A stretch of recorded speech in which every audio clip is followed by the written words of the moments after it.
Halito, Dr Bethany Hughes, Choctaw Sia. Hello, my name is Bethany Hughes. I'm an enrolled member of the Choctaw Nation of Oklahoma.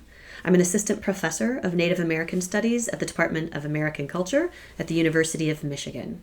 I am a cultural historian and performance scholar that looks and thinks and learns and talks a lot about performance. We're going to sit together and think and talk and watch this film that you're working on and have made and are making and will make called Ghosttown. So thank you for the invitation to speak into it. I really appreciate that.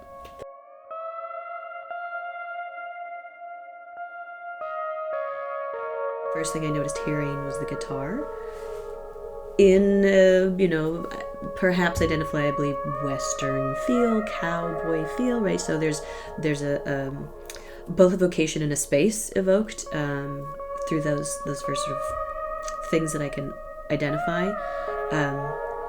That was followed by an image of a church or a mission and a building, and then by images that represent sort of trains. And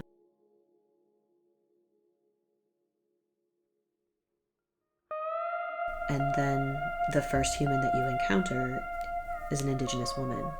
And I really appreciate the untranslated Dine. I love an untranslated Indigenous language in a way that it is an act of normalizing.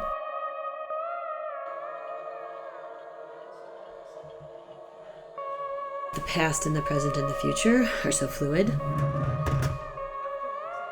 In the framing of this Indigenous woman is present day, which, as I'm viewing it, is past, but at one point was future, and then, what she's talking about and forwarding is both an idea of responding to past and creating future, and thinking about the resonances of, just the title that you've given the work of Ghosttown, of what we identify as a ghost town as like physical evidence of a community that was, but is no longer, but connected to this like kind of creepy, like what are these beings that are still haunting a space, in a way that has me thinking about what she's doing is actually calling out the fact that we are in a ghost town, right? Like that's the ghost town that we live in is physical evidence of genocide and colonialism and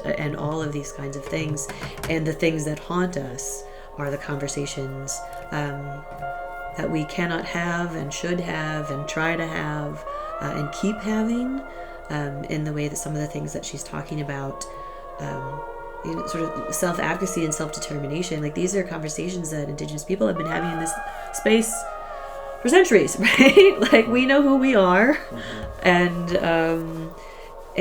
we define who we are, and we enact who we are, and we are subject to ourselves. So I'm really intrigued with imagery, sort of in film vocabulary that identifies past, right? But language that identifies future, that really makes real and clear this relationship between what are we, what were we, and how might we be something different. So yeah, what does it mean to act in such a way that you are enacting a relationship, declaring a relationship, and also sort of accomplishing something in that relationship? Are you protecting water, raising awareness? Are you supporting healing? Are you at all of those things that are happening, that are situated really in really complex ways?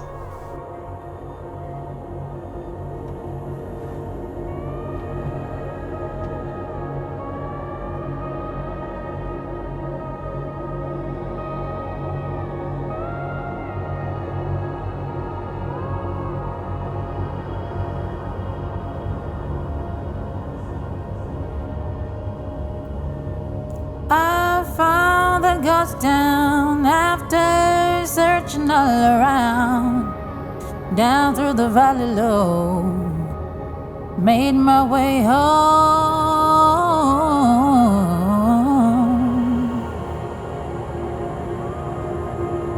Crossed the river to the other side and I survived.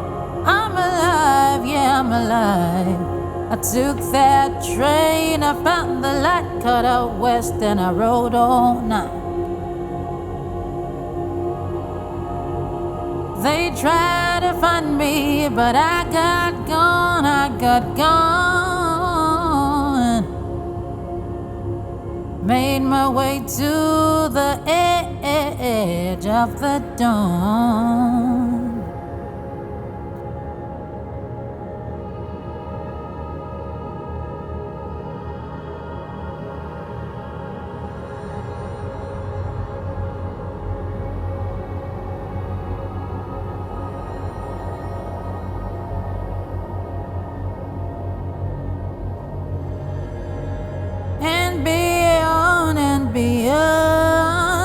I survived. I'm alive, yeah, I'm alive.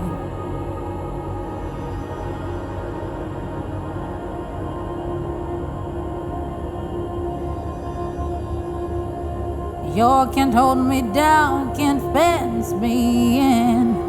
You find me up ahead, around the bend, past the sky. All the way through all the stories you've been told, through them all I found a way. I'll find my way zooming on to the next world, on to the next world, on to the next world and beyond.